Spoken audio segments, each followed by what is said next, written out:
My dear audience, আসসালামু আলাইকুম। Osman Sahal medical services YouTube চ্যানেলের পক্ষ থেকে আপনাদেরকে জানাই স্বাগতম।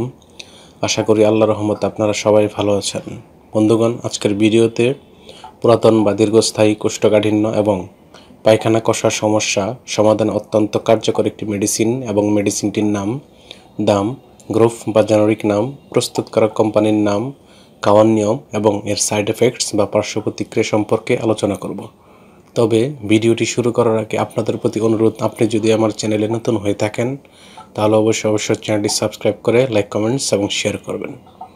বন্ধুগণ, বাচ্চাদের কিংবা প্রাপ্তবয়স্কদের বা বড়দের অনেক সময় দীর্ঘস্থায়ী কোষ্ঠকাঠিন্য হয়ে থাকে কিংবা পায়খানা কষা হয়ে থাকে। এইসব সমস্যার সমাধানে আমরা বিশেষজ্ঞ ডাক্তারের শরণাপন্ন হই এবং ডাক্তারগণ তাদের পরামর্শপত্রে যে ঔষধটির কথা লিখে থাকেন তার নাম হলো পিকো প্লাস ট্যাবলেট বা পিকো প্লাস ওরাল সলিউশন বা সিরাপ। এটির গ্রুপ বা জেনারিক নাম হলো সোডিয়াম পিকোসালফেট এবং এটির উৎপাদনকারী প্রতিষ্ঠানের নাম হচ্ছে এভারেস্ট ফার্মা লিমিটেড। পিকো প্লাস ট্যাবলেটের প্রতি পিস ট্যাবলেটের দাম মাত্র 10 টাকা এবং এটির সিরাপ বা ওরাল সলিউশনের দাম 150 টাকা।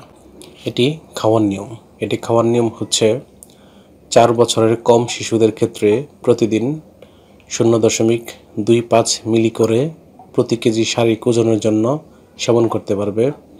অন্যদিকে যাদের বয়স 4 থেকে 10 বছর তারা ট্যাবলেটের ক্ষেত্রে 2.5 থেকে 5 মিলিগ্রামের ট্যাবলেট দিনে একবার সেবন করতে পারবে এবং সিরাপের ক্ষেত্রে 2.5 থেকে 5 মিলি বা 0.5 থেকে 1 চা চামচ করে সেবন করতে পারবে।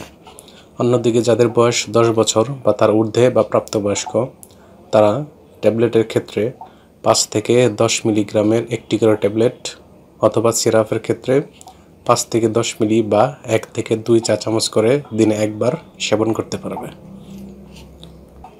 এই ওষুধটি সেবনের পর কিছু সাইড এফেক্টস বা পার্শ্ব প্রতিক্রিয়া দেখা দিতে পারে, যেমন মাথা ঘোরা, ডায়রিয়া, বমি বমি ভাব, পেটে ব্যথা, পরিপাকতন্ত্রের জটিলতা, অতি সংবেদনশীলতা ইত্যাদি সাইড এফেক্টস বা পার্শ্ব প্রতিক্রিয়া দেখা দিতে পারে।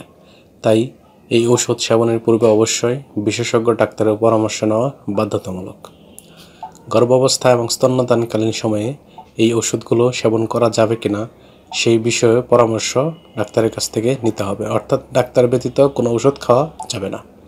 এই ওষুধটি আলো ও তাপ থেকে দূরে 30 ডিগ্রি সেন্টিগ্রেড তাপমাত্রা নিজে সংরক্ষণ করতে হবে এবং শিশুদের হাতের নাগালের বাইরে রাখতে হবে। ধন্যবাদ।